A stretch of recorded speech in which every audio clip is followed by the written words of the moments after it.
The Galactic Council had always considered humans peculiar. They were neither the strongest nor the most technologically advanced species in the known universe. They possessed no natural armor, no telepathic abilities, and their lifespans were remarkably short compared to most sentient races. Yet something about them had always unsettled the elder species, a quality that defied classification in the Council's extensive xenological databases.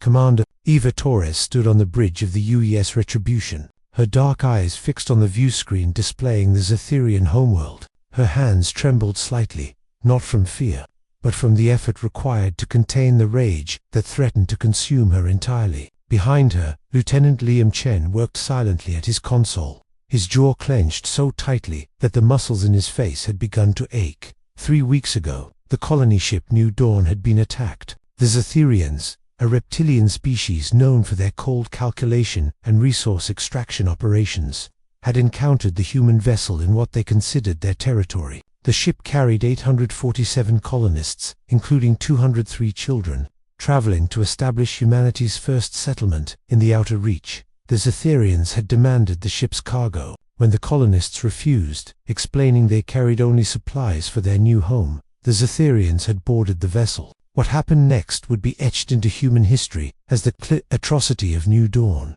The alien raiders had separated the children from their parents. They had used them as leverage, as bargaining chips, and when the adults still resisted, the Zetherians had made examples of the youngest ones. The distress signal that reached Earth contained video footage that no human who viewed it would ever forget. "All ships report, ready, Commander," Liam said, his voice hollow. The young lieutenant had lost his niece on the New Dawn. She had been 6 years old. Eva nodded slowly. Around them, floating in the darkness of space, waited the entire human fleet. Every single ship. Humanity had recalled its vessels from across the galaxy. Military cruisers, science vessels, merchant ships, retrofitted with weapons, all had answered the call. Even the colony ships had returned, their passengers demanding to witness what came next. The Galactic Council had sent frantic messages. The Zetherian government had offered reparations, claimed the attack was unauthorized, promised to deliver those responsible for trial.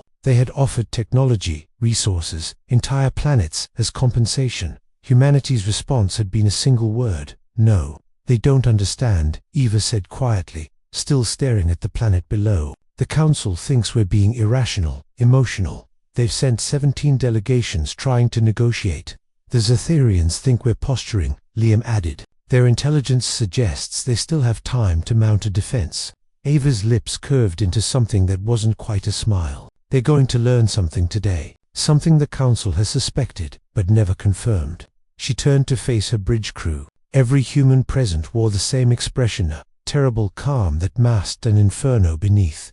"Do they know what we are?" Eva asked the room. "Do they understand what evolution shaped us to become?" Liam looked up from his console. "Apex predators, ma'am. From a death world where everything tried to kill us. We didn't develop fangs or claws because we didn't need them. We developed something worse. Persistence," Eva continued. "Pattern recognition, tool creation. But most importantly, we developed something that even the kindest human carries in their DNA.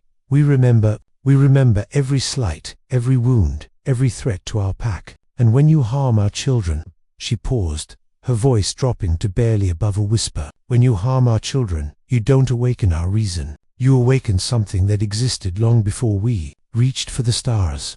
The Zetherian defense fleet was impressive. By galactic standards, over 300 warships arranged in a planetary defense grid that had never been breached. Their shields were state-of-the-art, their weapons capable of glassing countenance. None of it mattered.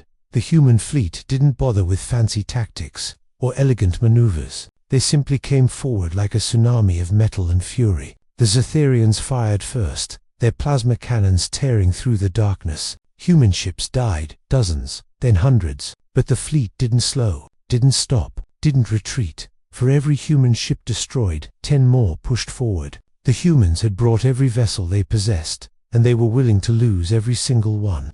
"They're breaking," Liam reported, his voice still emotionless. "The defense grid is collapsing." Eva watched as Zetherian ships began to flee. Some tried to surrender. The human fleet ignored all hails, all white flags, all pleas for mercy. They had shown mercy to children. They would receive the same in return. The battle lasted for hours. When it ended, the Zetherian defense fleet was debris. The human fleet, though diminished, turned its attention to the planet below. "Commander," the communications officer said hesitantly, "the Galactic Council is demanding we stand down. They're threatening sanctions, expulsion." "Tell them," Eva interrupted, "that humanity is resigning from the Galactic Council, effective immediately. Tell them we're establishing a new doctrine, and they should pay attention." She took a deep breath, thinking of all those children who would never grow up, never see their new home. "The Zetherian government has requested terms for surrender," Liam said. Eva shook her head. "There are no terms. There is no surrender. There is only this: you harmed human children. Now bid farewell to your entire species." What followed was called the Human Extinction Protocol, a systematic dismantling of every Zetherian installation, every colony, every ship. The humans didn't glass planets or commit mindless slaughter. They were methodical, efficient, terrifying in their precision. They dismantled an entire spacefaring civilization piece by piece. The galaxy watched in horror, and they learned humanity wasn't the strongest species. They weren't the smartest or the most advanced, but they possessed something that made them the most dangerous organism in the known universe. They were a pack species that would burn the galaxy to ash before allowing harm to their young. The Zetherians were gone within a month. Their name became a cautionary tale, whispered across 1,000 worlds, and when the human fleet finally returned to Earth, they carried a simple message to any species listening: touch our children, and find out what monsters we can become.